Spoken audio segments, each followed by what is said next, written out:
Hello everyone. आज हम हमारा पहला टॉपिक मीन, मीडियन और मोड शुरू करने वाले हैं। मीन, मीडियन और मोड तीन सीरीज में कैलकुलेट हो सकता है, एक सिंपल सीरीज, एक डिस्क्रीट सीरीज और एक कंटिन्यू सीरीज। ये तीनों ही सीरीज के तीन अलग अलग फॉर्मूले होते हैं तीनों चीजों को कैलकुलेट करने के लिए। ठीक है, एक सिंपल सीरीज, एक डिस्क्रीट सीरीज और फिर एक कंटिन्यू सीरीज। तो आज हम देखते हैं कि सिंपल सीरीज के अंदर क्वेश्चन किस तरीके से सॉल्व होता है। ठीक है, तो ये आपके सिंपल सीरीज के तीन फॉर्मूले हैं, इसको कैसे सॉल्व करना है ये मैं आपको क्वेश्चन में ही समझा के देता हूँ। सो यदि हम बात मीन, मीडियन और मोड की कर रहे हैं, तो मीन, मीडियन, मोड कैलकुलेट करते समय सबसे पहला काम रहेगा सीरीज आइडेंटिफिकेशन का, कि मैं ये तो पहचान लूं कि ये सिंपल सीरीज है, डिस्क्रीट सीरीज है कि कंटिन्यू सीरीज है। तो सीरियल नंबर कोई डाटा नहीं होता है, 1 2 3 4 पेज नंबर कोई डाटा थोड़ी हो सकता है। उसी तरीके से सीरियल नंबर कोई डाटा नहीं होता है, तो ये कोई काम का ही नहीं है। बचा क्या, सिर्फ मार्किंग। और जब सिर्फ मार्क्स मेरे पास अवेलेबल है, इसकी फ्रीक्वेंसी अवेलेबल नहीं है, तो ऐसे केस में ये सिंपल सीरीज होती है। आई बात ध्यान में? तो सबसे पहले तो आप क्या करेंगे, ये सिंपल सीरीज के मार्क्स को यहाँ अरेंज कर लेंगे। तो सबसे पहला कॉलम हम बनाएंगे मार्क का, और ये एम लिखेंगे। लिखते समय मेक श्योर कि ये सभी डाटा असेंडिंग ऑर्डर में अरेंज हो, छोटे से लेके बड़े तक के। मेरे क्वेश्चन में ही ऑलरेडी ये अरेंज है। देखो, सीरीज बराबर सेट है, 10 12 13 17, तो इसको उसी पैटर्न में लिख लीजिए। 10 12 13 17, उसके बाद में 19 23 25, 19 23 25 27 और 30। ठीक है, कितने डाटा की स्टडी हो रही है? 1 2 3 4 5 6 7 8 9, काउंट कर लिए। So n is equals to 9। n मतलब नंबर ऑफ सैंपल, कि आपने कितने लोगों की स्टडी करना है। तो आपने 9 लोगों की स्टडी करना है, तो 9 आपका नंबर ऑफ सैंपल हो गया। अब मीन निकालने की यदि बात करते हो, तो मीन दो मेथड से निकलता है। मैं आज आपको दोनों मेथड समझा दे रहा हूं कि दोनों मेथड से मीन कैसे निकलता है। तो number 1, calculation of mean. Mean निकालने का पहला डायरेक्ट मेथड होता है, जिसमें summation of m divided by n किया जाता है। समेशन ऑफ m मतलब ये जो m में जितने भी डाटा है, इन सबकी टोटल कर लीजिए और फिर उसको n से डिवाइड कर दीजिए। कैलसी लीजिए हाथ में आप लोग। तो देखिए 10 प्लस 12, पहले क्या है 10, तो वो एक एक डाटा को लिखना शुरू कीजिए। 10, कैलसी लो हर कोई हाथ में। क्या है 10 plus 12 plus 13 plus 17 plus 19 plus 23 plus 25 plus 27 plus 30, total कितना हो गया? 176। तो summation of m divided by n is equals to 176 divided by 9। जब आप 176 डिवाइडेड बाय 9 करेंगे, तो आपके पास आंसर आ जाएगा 19.556। जब 19.5555 आंसर आता है ना, ऐसा दिखेगा आपके आपके कैलसी पर। ठीक है, तो देखिए पहला डिजिट वैसा ही लिखिए। अगर ये तीसरा डिजिट 5 या 5 से बड़ा हो, तो इधर एक बढ़ा दिया जाता है। तो 55 ना लिखते हुए हम कितना लिखेंगे? 56। तो ये एक तरीका हो सकता है हमारे लिए मीन फाइंड करने का। आई बात ध्यान में? लेकिन मैं आप सभी को एडवाइस दूंगा कि हम में से कोई भी इस तरीके से मीन फाइंड नहीं करेगा। हम मीन दूसरी मेथड से फाइंड करेंगे, इनडायरेक्ट मेथड से। ये मेथड आप में से कोई भी यूज नहीं करेगा, आपको पता रहना चाहिए, इसलिए मैंने आपको बता दिया। दूसरी मेथड से मीन फाइंड करते समय आपको यहाँ एक dx का कॉलम लेना है। dx का कॉलम लेते समय इस मार्किंग में से कोई भी एक डिजिट अज्यूम करो। मैं हमेशा एडवाइस दूंगा सबसे छोटी, सबसे पहली डिजिट ही लिखो। बट यदि आप कोई दूसरी भी डिजिट लिखते हो, तो आपका आंसर पूरा सही जाएगा, आपका आंसर गलत होने वाला नहीं है। आई बात ध्यान में? वो चीज मैं आपको समझा देता हूँ। मान लीजिए मैंने 13 लिया, आप 10 लीजिए, आप 12 लीजिए, आप 17 लीजिए, कोई प्रॉब्लम नहीं है। मैंने 13 लिया है, मैं एडवाइस दूंगा कि आप हमेशा 10 ही लेना, सबसे छोटी डिजिट। तो आप 10 में से 13 माइनस करेंगे तो -3, 12 में से 13 माइनस करेंगे तो -1। अगर 10 में से 10 ले लोगे तो ये 0 हो जाएगा, तो माइनस वाला टेंशन आपको रहेगा नहीं। 13 में से 13 चले गए 0, 17 में से 13 जाने पर कितना बचेगा आपके पास में? 17 में से 13 जब आपके हाथ से चले जाएंगे तो आपके पास में 4 बचेगा। फिर 19 में से 13 गए तो 6, 23 में से 13 गए 10, 25 में से 13 गए 12, ये 14 और ये 16। ठीक है। अब आप क्या कीजिए, माइनस वालों की प्लस कीजिए, -3 और -3, आप सबको पता है माइनस माइनस प्लस होता है, तो ये -4 हो गया। प्लस में कितने डिजिट है इन सबकी टोटल करो। जब आप प्लस के इन सभी की टोटल करोगे तो 4, 6, 10, 12, 14 और 16 कितने हो जाएंगे? 62। अब ये 62 प्लस में है और 4 माइनस में है, तो प्लस माइनस क्या होता है? माइनस, तो 58 आ गया और सिंबल हायर डिजिट का लगेगा तो 58।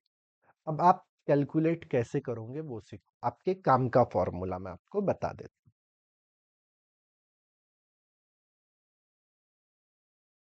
आपको कैलकुलेशन ऑफ मीन करना है, ये आपका पहला डाटा है। और मीन कैसे निकलता है? a is equals to x plus summation of d x divided by n. X वो डिजिट होता है जो आपने यहां इस ब्रैकेट में अज्यूम किया है, 13 प्लस 58 डिवाइडेड बाय 9। पहले डिवाइड करो फिर प्लस करो। कैलसी ले लो हाथ में हर कोई। जैसे आप कैलसी हाथ में लेंगे तो 58 डिवाइडेड बाय 9 प्लस 13 करो, आपको आपका आंसर मिल जाएगा। वो रहेगा 19.56।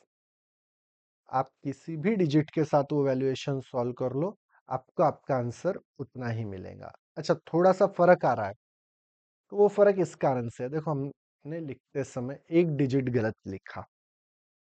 ये एक डिजिट छोटा सा भी यदि गलत हो जाए तो हमारा आंसर क्या हो जाता है? गलत हो जाता है। हमने कितना लिखा था यहाँ पे? 16, लेकिन यहाँ चाहिए कितना? 17। ये 63, तो ये 59। So 59 divided by 9 is equals to, पहले डिवाइड और फिर प्लस। ये चीज आपको इसलिए बताई गई कि एक छोटा सा डिजिट भी अगर आप ₹1 का भी वैल्यूएशन गलत लिखोगे तो आपका आंसर 19.56 ना आते हुए 19.44 आ जाएगा और आंसर गलत हो जाएगा। इसलिए प्लस माइनस करते समय पूरे डिजिट्स को ध्यान से लिखना जरूरी है। आई बात ध्यान में? आपने क्या किया? एक्स अपने मर्जी से अज्यूम करेंगे, समेशन ऑफ डी एक्स मतलब यहाँ आई हुई टोटल डिवाइडेड बाय एन, पहले डिवाइड फिर मल्टी प्लस करेंगे तो आपको आपका आंसर मिल जाएगा। ठीक है। अब दूसरी चीज मैं आपको समझा दूं कैसे सॉल्व करते हैं। सेकंड रहेगा कैलकुलेशन ऑफ मीडियन। अब मीडियन कैसे निकलता है? तो median is represented by M, तो एम फाइंड होता है the size of n plus 1 divided by fourth item. ये फॉर्मूला है। तो द साइज ऑफ n कितना है? 9, so 9 plus 1 divided by fourth item. अब n प्लस 1 10, 10 डिवाइडेड बाय 2, 4 नहीं, क्वार्टाइल डेविएशन में 4 आता है, मीडियन में 2 आता है, n by 2। So the size of fifth item, n plus 1 10, 9 plus 1 कर लोगे तो 10 हो गया, 10 डिवाइडेड बाय 2 करोगे तो fifth item. Therefore m is equals to fifth item. ये पहला, ये दूसरा, ये तीसरा, ये चौथा और ये पांचवा। सो m इज इक्वल्स टू 19। ये आपका दूसरा टर्म निकल गया। जो फिफ्थ नंबर पे आइटम रहेगा वो आपका आंसर रहेगा। आई बात ध्यान में? अब इसके बाद में आपको मोड निकालना है, third calculation. Calculation of mode. So mode z से रिप्रेजेंट होता है, तो z इज इक्वल्स टू, मुझे बताइए क्या इस मार्किंग के कॉलम में एक भी डिजिट रिपीट हो रहा है क्या? अगर आप ध्यान से देखेंगे तो आपको पता चलेगा कि सर एक भी डिजिट रिपीट नहीं हो रहा है। और जब डिजिट रिपीट नहीं होता है तो ये देखिए कि सबसे हाईएस्ट डिजिट कौन सा है, सबसे बड़ा डिजिट कौन सा है, 30। So z is equals to 30, most highest item आपका मोड माना जाएगा। आई बात ध्यान में? ये क्वेश्चन कैसे सॉल्व किए हम लोगों ने? इसी तरीके से आपको सेकंड क्वेश्चन भी सॉल्व करना है। अब सेकंड क्वेश्चन को अगर आप सॉल्व करने की कोशिश करेंगे तो ईयर्स दिए हुए हैं। मैं फिर बोलूंगा ईयर कोई डाटा थोड़ी होता है, तो ईयर कोई टर्म्स नहीं है, लेकिन उस ईयर के अंदर जो प्रोडक्ट है उसकी स्टडी की जाती है। आई बात ध्यान में? तो सबसे पहले हम ये देखेंगे कि क्या ये डिजिट सीरियल वाइज अरेंज है क्या। तो आपको पता चलेगा कि ये डाटा सीरियल वाइज अरेंज नहीं है। तो सबसे पहला काम आप लोग क्या करेंगे, इस डाटा को सीरियल वाइज अरेंज करने का काम करेंगे। आई बात ध्यान में? तो सबसे पहले तो मार्किंग का कॉलम बनाइए। जब आप मार्किंग का कॉलम बना ही रहे हो तो उस मार्किंग के कॉलम को छोटे से लेके बड़े तक अरेंज कीजिए। जैसे सबसे छोटा डिजिट यहाँ पे 12 है, और 12 कितनी बार है, एक और दो बार, तो यहाँ दो बार लिखा जाएगा 12 12। 12 से बड़ा डिजिट कौन सा है फिर आपके पास, ढूंढिए जरा सा। 14 कितनी बार है, एक ही बार है, एक बार लिख देंगे 14। 14 से बड़ा डिजिट ढूंढो कौन सा है, 14 से बड़ा सीधा 19 दिख रहा है, एक नहीं 18 है, और 18 कितनी बार है, एक ही बार है, फिर 19 एक दो तीन चार बार है, तो 19 चार चार बार, एक दो तीन चार। अरेंज करना जरूरी है, तो हम पहले अरेंज करेंगे, उसके बिना आंसर सॉल्व नहीं होगा। 19 के बाद में अगला बड़ा डिजिट है 23, एक ही बार है। उसके बाद में 25 एक ही बार है।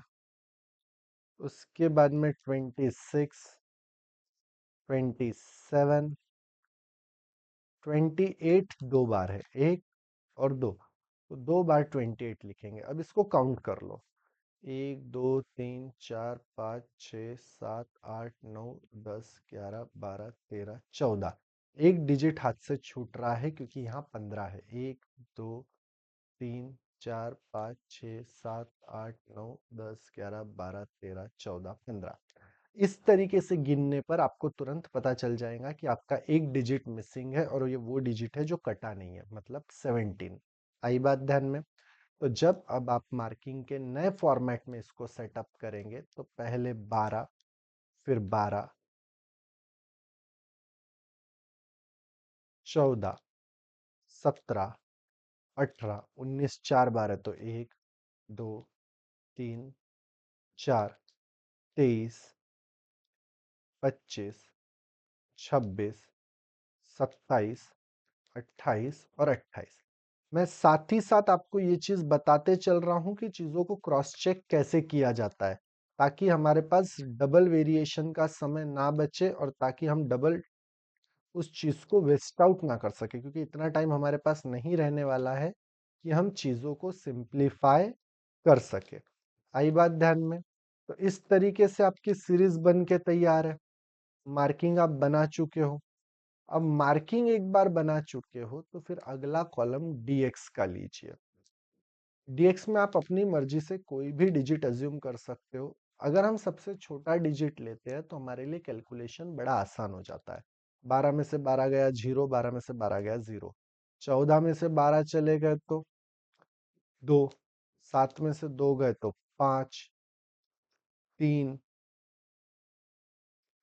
8 में से 12 चले गए तो 18 में से 12 गए तो 6, फिर 7 एक दो तीन चार, 23 में से अगर 12 माइनस कर दो आप लोग तो 23 में से कितने माइनस करना है, 12, तो आपके पास कितने बच गए, 11। 25 में से 12 माइनस करोगे तो 13।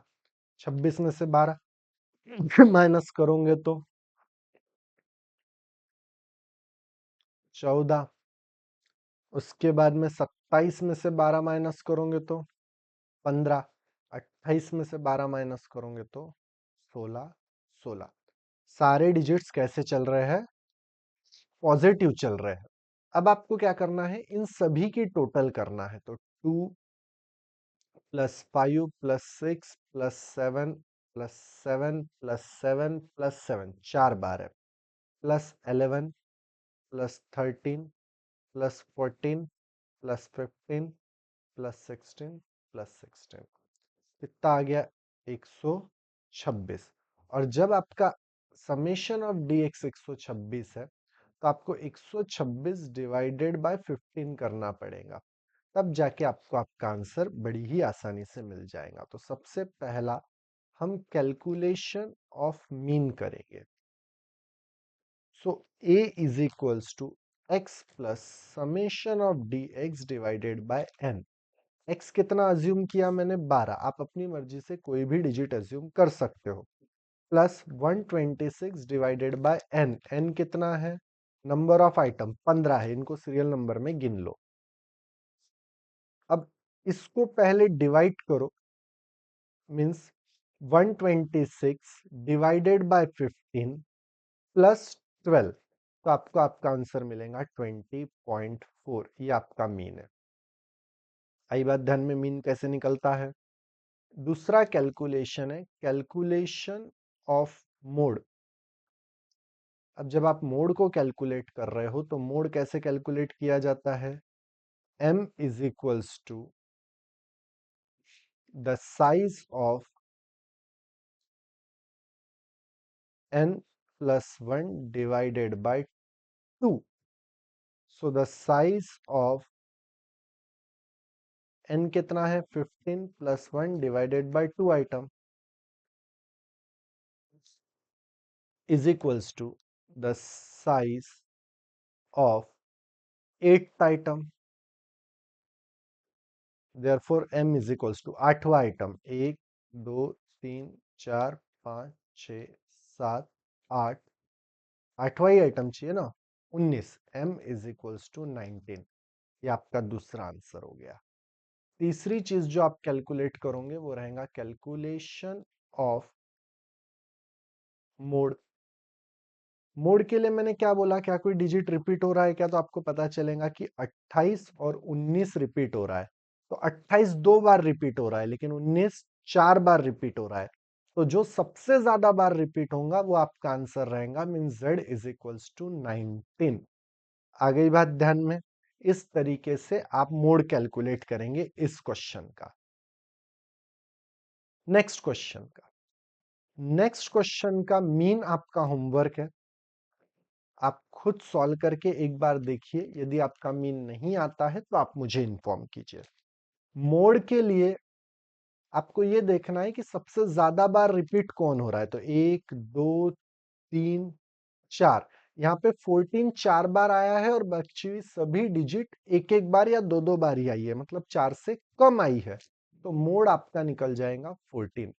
मैं आपको मीडियन बता देता हूं कि मीडियन कैसे निकलेगा। सो जब आप कैलकुलेशन ऑफ मीडियन करेंगे, so m is equals to the size of n plus 1 divided by 2 item, ये फॉर्मूला होता है, is equals to the size of, कितने टर्म्स है? 1 2 3 4 5 6 7 8 9 10 11 12, 12 प्लस 1 डिवाइडेड बाय 2 आइटम। देखिए आप यहाँ पे नहीं गिन सकते, ये अरेंज नहीं है। आपको पहले डाटा को अरेंज करना पड़ेगा सिस्टमैटिक फॉर्म में। आई बात ध्यान में?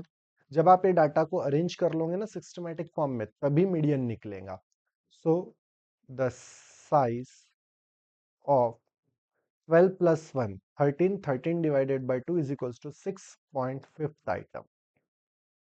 अब क्या हो रहा है, आपने जब आइटम लिखा तो 6th नंबर पे नाम है 14 और 7th नंबर पे नाम है 15। आपको ना 14 चाहिए ना 15 चाहिए। सिक्स्थ आइटम रहता था तो आप मीडियन 14 लिखते थे, सेवेंथ आइटम रहता था तो आप मीडियन 15 लिखते थे। ना सिक्स्थ आइटम है ना सेवेंथ आइटम है, आइटम कौन सा है? 6.5, इन दोनों के बीच का। So therefore m is equals to sixth और सेवेंथ आइटम को प्लस करो, 14 plus 15 divided by 2 is equals to 14.5। इस तरीके से मीडियन निकाला जाता है। ये आपके सिंपल सीरीज के 3 क्वेश्चन है। आप तीनों क्वेश्चन को सॉल्व करके देख लीजिए एक बार, और अगर कोई भी डाउट रहता है तो मुझे इन्फॉर्म कीजिए, मैं उस हिसाब से आपको वो चीज समझा दूंगा। ठीक है, थैंक यू वेरी मच।